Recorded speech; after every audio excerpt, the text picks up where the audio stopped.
कादंबरीचा रुकार मिळेल काय माझ्या विनंतीला? पूर्ण वेगात चाललेल्या बोटीबरोबर समुद्राचे पाणी आणि प्रभंजन मोठ्या गमतीने खेळत होते. क्षणाक्षणाला बोटीची गती मुंबई बंदराला वेगाने आपल्याजवळ ओढून घेत होती. बोटीतील प्रवासी आपापल्या सोयीप्रमाणे कोणी बैठे खेळ खेळण्यात तर कोणी क्रिकेट आदी खेळ खेळण्यात गुंतून राहिले होते. दुसऱ्या वर्गातील उतारू आपल्या केबिनमधल्या खिडक्या उघड्या टाकून भिंतीशीच तयार केलेल्या कॉटवर पडून निश्चल दृष्टीने समुद्र शोभा पाहत होते. कोणी मुंबईला परदेशाहून नवीनच येत असल्यामुळे नवीनपणाच्या प्रथमच्या हुरहुरीला प्रारंभ होऊन आपोआप सचिंत होते, तर फार दिवस परदेशात काढून आता लवकरच आपला मायदेश गाठणार या विचाराने कोणाला सानंद गहिवर येत होता. तिसऱ्या वर्गातील प्रवाशी तेथील गुदमरणे असह्य होत असल्याने काहीतरी निमित्त काढून वर डेकवर येण्याचा प्रयत्न करून कोणी काही बोलेल की काय या विचाराने साशंक होऊन चौकसपणाने चोहीकडे पाहात कोणी बोलायच्या आत खाली उतरले म्हणजे मिळवली असे समजून आनंद मानित. बोटीवरील कामगारांची फावल्यावेळी एकत्र जमून ठराविक मस्करी चाललेलीच असे. त्याच क्षणाला डॉक्टर कादंबरी आपल्या कॅबिनमध्ये कॉटवर बसून खिडकी उघडून मुंबई बंदराच्या दिशेकडे दृष्टी लावून अनेक प्रकारच्या कल्पना काढण्यात तन्मय असताना हातातील पुस्तकांची मधून पाने उलटण्याचेही कार्य करीत होती. तिला नकळत प्रतिक्षणी बदलत जाणाऱ्या तिच्या मुखावरील फरकांवरून कोणीही तिच्याकडे थोडेसे लक्षपूर्वक पाहिले असते तर तिच्या मनोभूमिकेवर अनंत विचाररूपी नट आणि कल्पनारूपी नटी कौशल्याने नाचत असल्या पाहिजेत हे त्यास सहज कळून आले असते. तरी पण तिच्या मनावर प्रामुख्याने नृत्य करणारा कल्पना तरंग कोणता असावा याची कल्पना करणे बरेच दुरापास्त होते. पण तशी स्थिती आमच्या बॅरिस्टर साहेबांची नव्हती. त्यांच्या मनातील विचारांची खळखळ इतकी जोराची होती की त्यांची इच्छा नसती तरी सुद्धा त्यांना कोणत्या विचारांनी पकडले आहे हे एखाद्या जगाच्या अननुभवी माणसानेही चटकन सांगितले असते. त्यांना बोटीवर निरनिराळ्या ठिकाणी खेळांची वगैरे अनेक साधने साध्य होण्यासारखी होती. कोणत्याही मंडळात मिसळण्यास त्यांना फारसे कठीण गेले असते असेही नाही. आणि आम्हाला खात्रीपूर्वक असे वाटते की बॅरिस्टर मधुचंद्र बोटीवर चढतात जर त्यांची व आमच्या विद्वान डॉक्टर कादंबरीची गाठ पडून तिच्या सहवासाची चटक त्यांना लागली नसती तर त्यांचे मन करमणुकीच्या अन्य साधनांकडे ह्यापूर्वी केव्हाच वेधले गेले असते. पण या जगात मोठ्यात मोठी व निरातिशय हृदयंगम वाटणारी करमणुकीची वस्तू म्हणजे स्त्री हृदय व स्त्री सौंदर्य यांचा लाभ बॅरिस्टरांना पहिल्यांदाच झाल्यावर त्याहून कितीतरी कमी प्रतीच्या करमणुकीच्या साधनांकडे त्यांचे लक्ष कशाला जाईल. त्यातून कालपासून तर बॅरिस्टरांच्या मनाची कसल्या तरी तीव्र विचारांनी त्यांची एकसारखी तळमळ चालवली होती. फार तर काय, पण त्यांना गेल्या रात्रीत रात्रभर झोप एक क्षणभरही आली नाही. त्यांच्या विचारांचा अतिरेक झाला. त्यांचे विचार आवरून धरण्याची किंवा आतल्या आत दाबून टाकण्याची शक्ती त्यांच्या ठिकाणी राहिली नाही. चुलीवर कढ येत असलेल्या भातावर जर हलकेसे झाकण असेल तर भाताची वाफ ते झाकण केव्हाच उडवून लावते व आतील कड उतू जातो. त्याचप्रमाणे बॅरिस्टरांच्या मनावरचा त्यांचा कच्चा दाब उडून जाऊन प्रकरणाच्या प्रारंभी आम्ही दिलेले वाक्य ते आपल्या केबिनमध्ये विचारमग्न असताना त्यांना न जुमानता त्यांच्या मुखातून बाहेर पडले. त्यामुळे एकंदरीत त्यांच्या विचारसरणीच्या तळाशी जायला फारसे कठीण असे कवच राहिले नाही. कारण जगाचा नियमच असा आहे की कोणतेही व्यंग जोपर्यंत दुसऱ्याला दिसू नये याकरता कडेकोट बंदोबस्त केलेला असतो, एखादे अतिसूक्ष्मही छिद्र जोपर्यंत झाकून टाकण्याची खबरदारी घेतलेली असते तोपर्यंतच तसला प्रयत्न काहीसा सुसाध्य असतो. पण एकदा का यत्किंचित का होईना पण छिद्र पडले तर मग कोणाची इच्छा असो वा नसो त्या छिद्रातूनच त्यांच्या हृदयातील सर्व प्रकार जग तेव्हाच पाहायला समर्थ होते. आणि ती स्थिती या क्षणी बॅरिस्टर मधुचंद्रांची होती. पहिले वाक्य त्यांच्या मुखातून बाहेर पडल्याबरोबर थोडा वेळ जरी ते थांबले, आपण काय म्हटले बरे, आपले बोलणे कोणी ऐकले तर नाही ना, असे वाटून साशंकपणाने त्यांनी उगाच एकवार चोहीकडे नजर फिरवली. तरी काही वेळाने पुन्हा ते पहिल्याच विचारांच्या स्वाधीन झाले. त्यांच्या दुर्बल मनाची पर्वा न करता त्यांना त्यांच्या मुखानेच कोणीतरी बोलावू लागले. काय, कादंबरीला आपल्याशी लग्न कर म्हणून आपण तिला विचारावे? काय हरकत आहे? तिने आपल्याशी लग्न लावले तर किती चांगले होणार आहे. पण आम्ही दोघे विवाहबद्ध झालो तर आमचा विवाह दोघांनाही भावी आयुष्यात कायमचा सुखकर होईल काय? का नाही होणार? जिने एक दिवसाच्या अल्पावधीतच आपल्याबद्दल मला विलक्षण चटक लावून सोडली, तिचा कायमचा सहवास सुखदायी होणार नाही ही कल्पना तरी कशाला? आणि ज्या अर्थी या इतक्या अल्पावधीतच आम्ही दोघांचेही इतके सहजासहजी कल्पनेच्या बाहेर संघटन झाले, त्या अर्थी माझ्याही बद्दल कादंबरीच्या मनात विशेष भावना उत्पन्न झाली नसेल असे खात्रीने म्हणता येणार नाही. मग काय, ती माझ्याशी लग्न करायला खात्रीने तयार होईलच. होय, होईलही. पण तिला विचारायचे कसे? मी इतका धीराचा प्रयत्न केव्हापासून करतो आहे, पण अजून काही तिला एकाएकी विचारण्याची तयारी होत नाही. बरे, पण मला तिला विचारता आले आणि तिची संमतीही मिळाली तर काय लग्न करायचे? खरेच हा एक मोठा प्रश्नच आहे. लग्नाविषयी यापूर्वी मी माझ्या मनाशी ठरवून ठेवलेल्या काही गोष्टी मी अजिबात कसा विसरून गेलो हे माझ्या ध्यानातही राहिले नाही.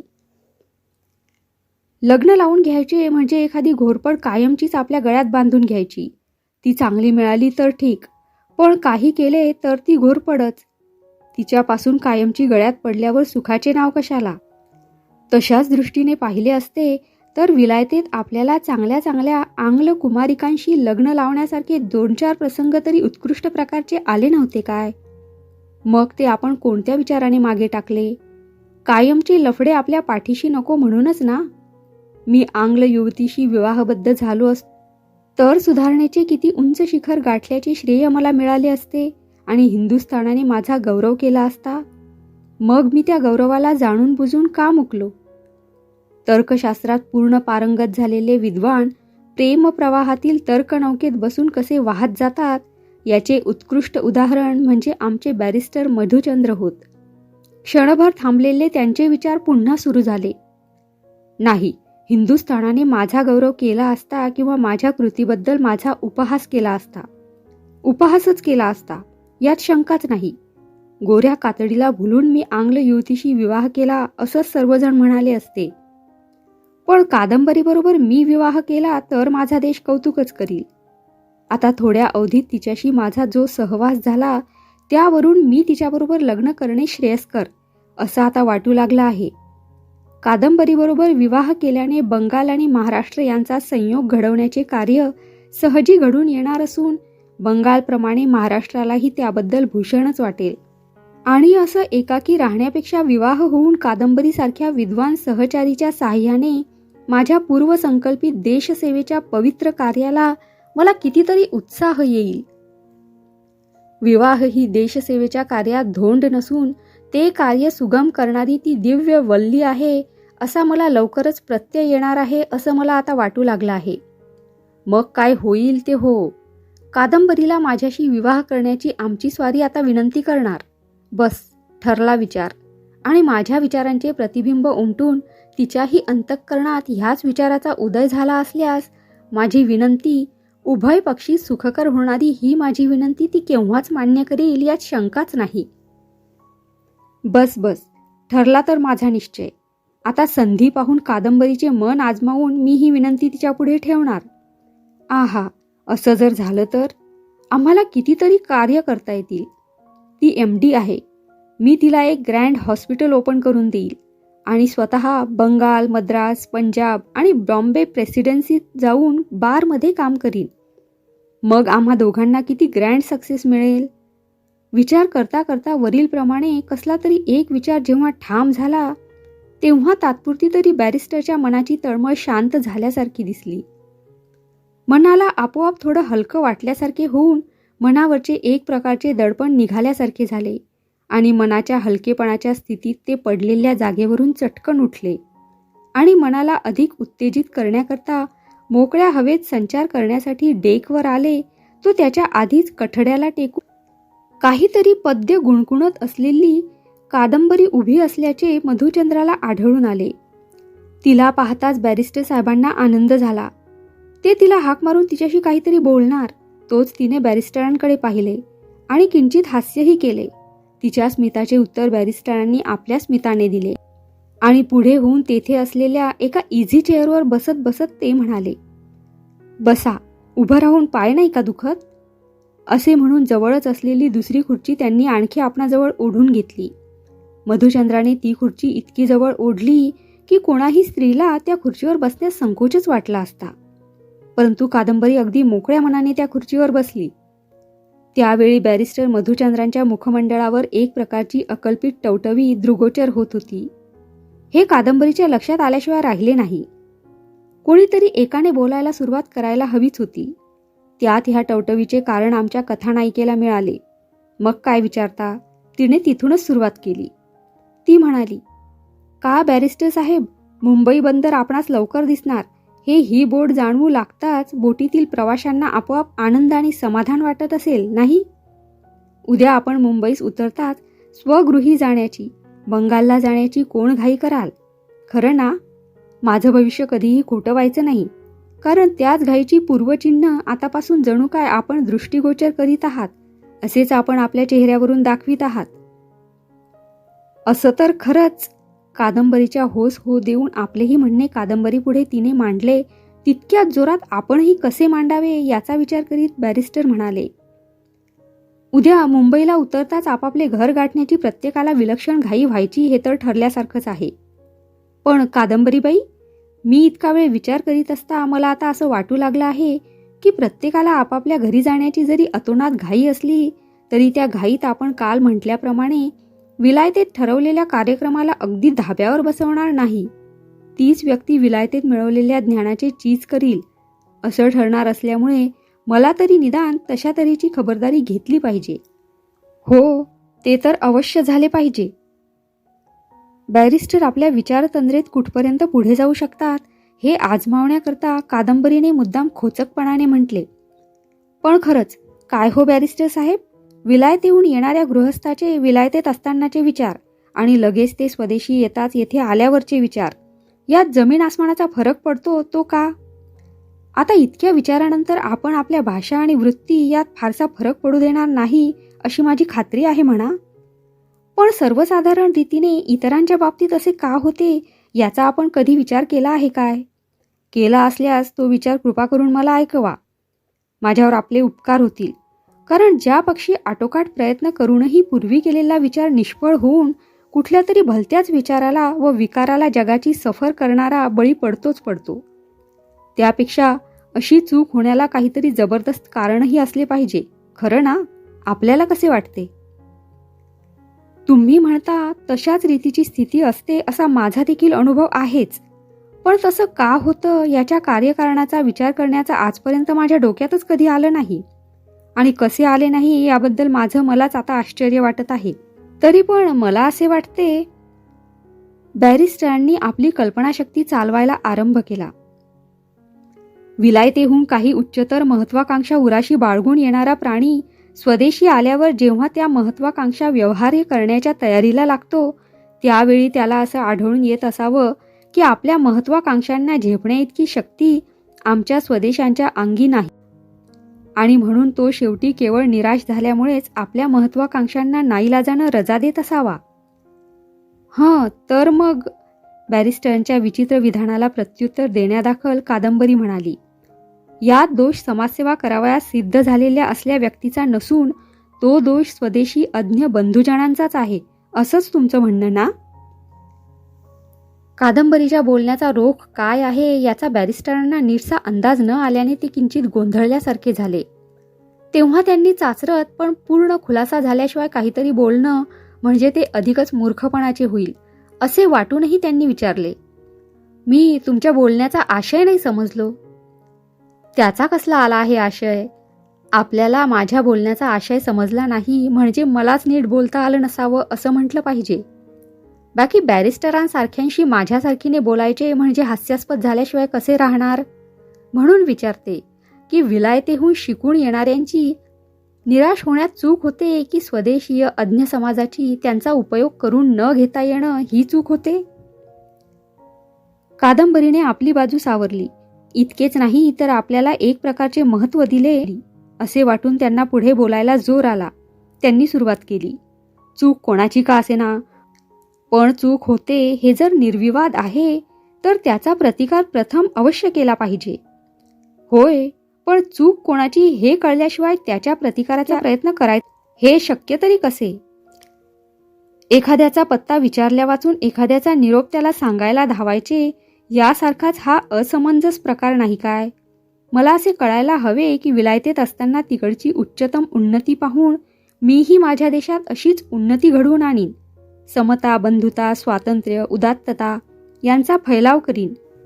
म्हणून कल्पना मंदिरे रचणारे राजेश्री जन्मभूमीवर पाय ठेवताच त्याचे प्रेमाने स्वागत करण्यास आलेल्या बाळपणाच्या लंगोटी मित्रास हमाल समजून, ए हमाल, उठाव बोजा म्हणून आज्ञा करण्यास चुकत नाही. आपण श्रेष्ठ, बाकी सर्व हलक्या दर्जाचे, अशा रीतीने समजून त्या दृष्टीने ते लगेच वागू लागतात. ही चूक त्यांची की त्यांच्या अज्ञ बंधूंची? विलायतेत असताना शिक्षणाप्रित्यर्थ पाण्यासारखा खर्च केलेला पैसा, देशात आल्यावर देशहित बाजूला ठेवून स्वार्थबुद्धीने पाण्यासारखा पैसा मिळवण्याच्या उद्योगाला लागणे, ही चूक त्यांची की त्यांच्या दीनदुबळ्या समाजबांधवांची? कादंबरी बोलण्याच्या भरात आली होती, ती आणखीही कितीतरी बोलणार होती, पण बोलली इतक्या प्रकारावरूनच तिचा हेतू न कळण्याइतके मधुचंद्राचे डोके, ज्या अर्थी ते बॅरिस्टरीची परीक्षा उत्तीर्ण झाले होते त्या अर्थी मठ्ठ खचित नव्हते. ते म्हणाले, अगदी बरोबर, अगदी तुम्ही म्हणता ते अक्षरशः बरोबर आहे. यात चुका बहुतेकांच्या हातून होत असतात. कोणी पोटाच्या पाठी लागतो तर कोणी द्रव्य संचयाच्या आणि कोणी मान मरातबाच्या मागे लागून आपले कर्तव्य विसरतात.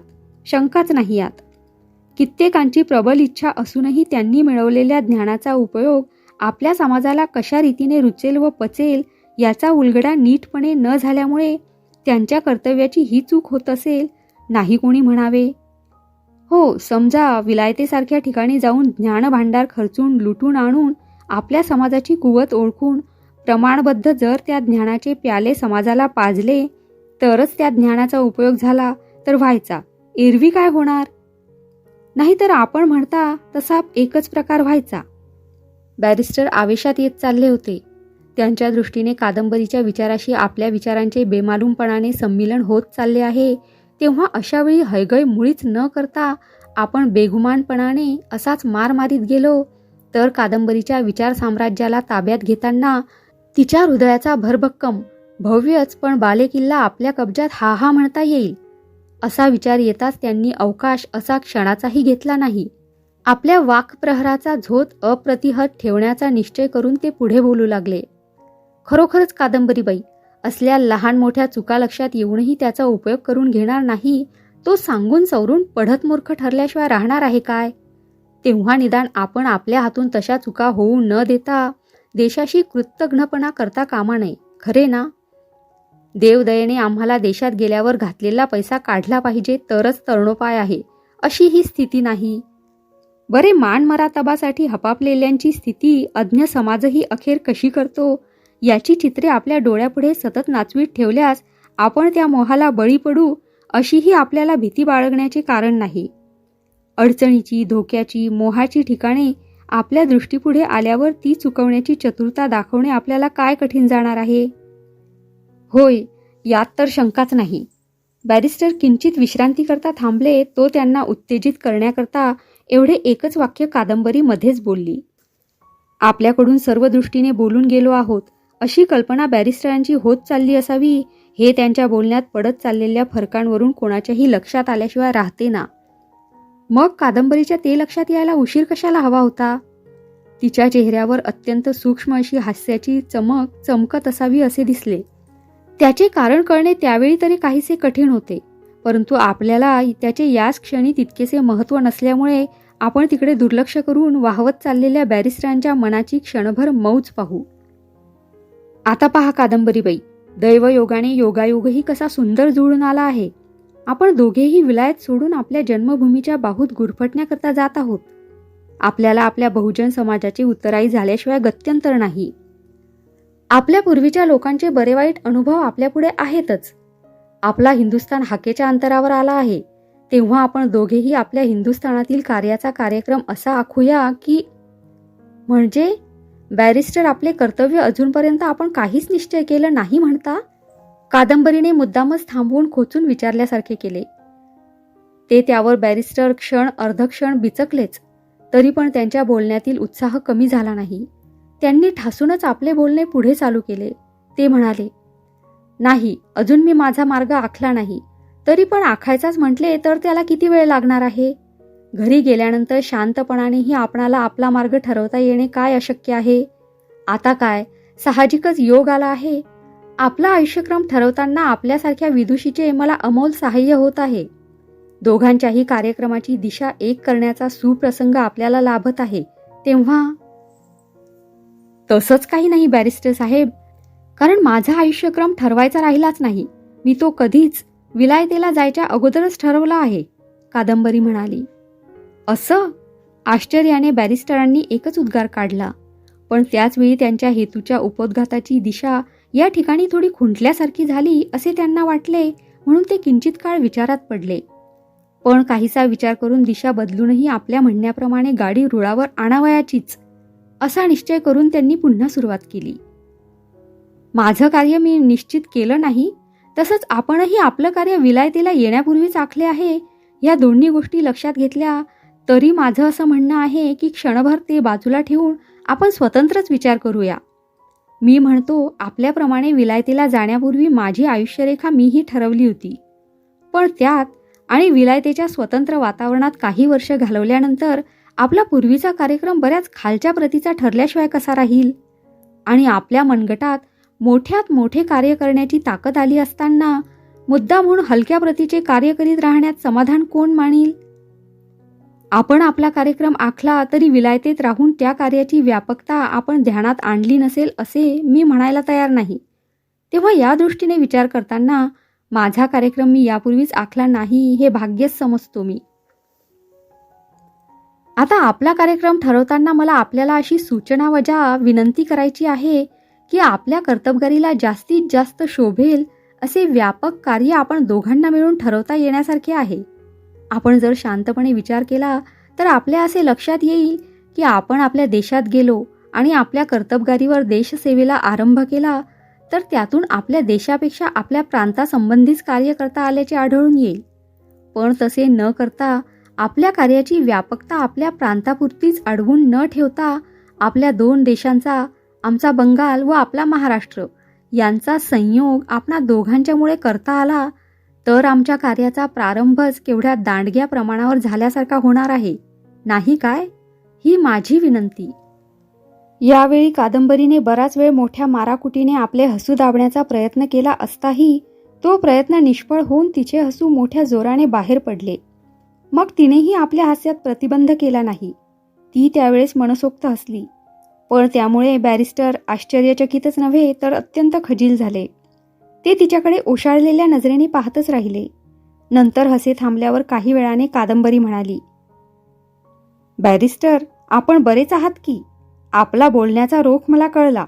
पण अशाच रीतीने जर आपल्याला आपला आयुष्यक्रम ठरवायचा होता तर विलायतेहून येताना आपण एखाद्या आंग्ल युवतीला आपल्या सानिध्याचा लाभ दिला असता तर आपल्या आयुष्याचा कार्याचा आरंभ आपण आता कल्पना करता त्याहूनही दांडग्या प्रमाणात होणे शक्य होते. म्हणजे म्हणजे म्हणजे काय झाले असते? मनुष्य गांगरला म्हणजे अशा स्थितीत विचारायला नको ते विचारी सुटतो. तसाच प्रकार त्या क्षणाला बॅरिस्टर मधुचंद्रांचा झाला. डॉक्टर कादंबरीला असा प्रश्न हवाच होता. तिने पुन्हा बोलण्याला सुरुवात केली. म्हणजे आंग्ल युवतीच्या सानिध्यात आपला जाणारा अखंड वेळ, देशाकरता काहीही न करता आपण अत्यंत मोठी देशसेवा अविश्रांत व अहोरात्र चालवली आहे असं वाटून आपल्याला समाधान वाटत राहिले असते. तुम्ही असे का म्हणाला? तसं केलं असतं तर मी फारच चूक केली असती याची जाणीव असल्यामुळेच माझ्या हातून मी ती खबरदारीने होऊ दिली नाही. नाहीतर खोटे कशाला सांगू, आपण कल्पना केल्याप्रमाणे तशा प्रकारची संधी 4-2 वेळा आलीही होती. पण जाऊ द्या, ती चूक मी होऊ दिली नाही. पण मला वाटते आंग्ल युवतीशी मी विवाहबद्ध झालो असतो तर ती चूक होती असे म्हणता येते. तसे आपण दोघे विवाहबद्ध होऊन बंगाल व महाराष्ट्र जोडण्याचा उद्योग केला तर ती चूक न होता उलट श्रेष्ठ प्रतीचे ते एक राष्ट्रकार्य केल्यासारखे होणार आहे अशी माझी प्रामाणिक समजूत आहे. पण बॅरिस्टर साहेब, या सगळ्या गोष्टी योग्य आहेत असे धरून चालून जरी आपल्या या विचित्र विनंतीचा विचार केला तरी ते शक्य व योग्य आहे का याची बरोबर कल्पना आपल्याला आली नाही असं मला म्हणावं लागतं. मी आपल्याशी विवाह करावा असे प्रपोजल माझ्यापुढे मांडावे हे ज्यावेळी प्रथम तुम्ही तुमच्या मनात आणले त्याच्या अगोदर जरी नाही तरी नंतर का होईना आपला परिचय झाल्यावर माझी हकीकत सांगताना मी विवाहित आहे, माझे पती हयात आहे हे मी सांगितलं होतं. आपण खास विसरला नसाल आणि असं असताही आपण तसली विचित्र विनंती केलीत म्हणून मला आपला राग यायच्याऐवजी उलट हसूच आले. नाही पण मी असे म्हणतो, प्रथमतः चाचपडत, पण आपण निरुत्तर झालो आहोत ही जाणीव असतानाही बॅरिस्टरांनी म्हटले. आपण विवाहित आहात ही गोष्ट मी विसरलो नाही. तशीच आपणाला अगदी लहानपणीच आपल्या पतींनी घराबाहेर घालवले ही गोष्ट माझ्या स्मरणातून गेली नाही. म्हणूनच आपल्या उभयतांच्या विवाहाची मी विनंती केली. पतीने आपल्या स्त्रीला घराच्या बाहेर घालवणे म्हणजे तिला दुसऱ्या विवाहाची परवानगी दिली आहे असे नाही. आतापर्यंत बॅरिस्टर निर्बल होतच आले होते, पण त्यांच्या हृदयात आणखी एक कल्पना हेलकावे खात होती. तिचाही उपयोग करून घ्यावयाचे त्यांनी निश्चित केले व धीर धरून ते म्हणाले, आपल्या विचारसरणीचा विचार करूनही मला असे म्हणता येईल की पाश्चात्य संस्कृती बाजूला ठेवली आणि वैदिक विवाहाचे महत्त्व वाढवणारी पौर्वात्य संस्कृती क्षणभर बाजूला सारली तरी काळ वेळेला साजेल व पचेल असे आपल्या सोयीप्रमाणे त्या संस्कृतीतून समंजस माणसांनी फेरफार करावयास नकोत काय. तुम्ही हे लक्षात घ्या की तुमच्या अडाणी पतीशी यापुढे संसार करताना तुम्हाला काय सुख लागेल. तुम्हाला कर्तव्याचेच प्रेम आज जरी पूर्णपणे वाटत असले तरी संसार सुखाच्या कायमच्या समाधानाअभावी तुमचे जिणे तुम्हाला वृक्ष वाटणार नाही अशी तुमची खात्री आहे काय. आणि म्हणूनच मी म्हणतो, काळ बदलेल त्याप्रमाणे सांस्कृतिक फरक करणे अवश्य नाही काय. पण वैदिक विवाहाचे बंधन इतके लेचेपेचे आहे असे मला वाटत नाही आणि ते नाहीही. वैदिक विवाहाचे बंधन आम्हाला विकाराला बळी तर कधीच पडू देत नाही. इतकेच नव्हे तर प्रेमाचेही स्तोम माजवीत नाही, तर त्यापेक्षा कर्तव्याला महत्त्व देऊन त्याचा प्रकाश सतेज करते. मी आपल्याला सांगते, माझे पती शेतकरी अडाणी असो, त्यांनी मला टाकून दिलेली असो, पण आमच्या आयुष्यात एक दिवस असाही चमत्कार करून दाखवील की त्या चमत्काराने आम्हा दोघांना पुढील आयुष्यात सुखच लागेल. बॅरिस्टर, देशकार्य करायला अशा प्रकारच्या विवाह बंधनांनी बांधले जायलाच पाहिजे असे नाही. तर आपण हिंदुस्थानच्या किनाऱ्यावर उतरताना आपल्या मातृभूमीला आपण दोघे बंधू भगिनी या नात्याने भेटलो तर मातृभूमीला केवढी धन्यता वाटेल. पती पत्नींना सहकारितेने कार्य करता येईल तसे बंधू भगिनींना करता येणार नाही काय. डॉक्टर कादंबरीच्या यावेळच्या बोलण्याचा बॅरिस्टरांच्या मनावर खाडकन इतका विलक्षण परिणाम झाला की ते मागील सर्व विसरून जाऊन तिच्या शेवटच्या प्रश्नात्मक विचाराला, होय कादंबरीताई, तू म्हणतेस तेच खरे, असे एकदम उत्तरादाखल म्हणाले. अशा रीतीने लहानपणी आईकडून मिळवलेल्या नीतिमत्तेच्या बळावर खंबीर बनलेल्या कादंबरीने मधुचंद्रासारख्या बहकलेल्या बॅरिस्टरला आपला बंधू बनवले.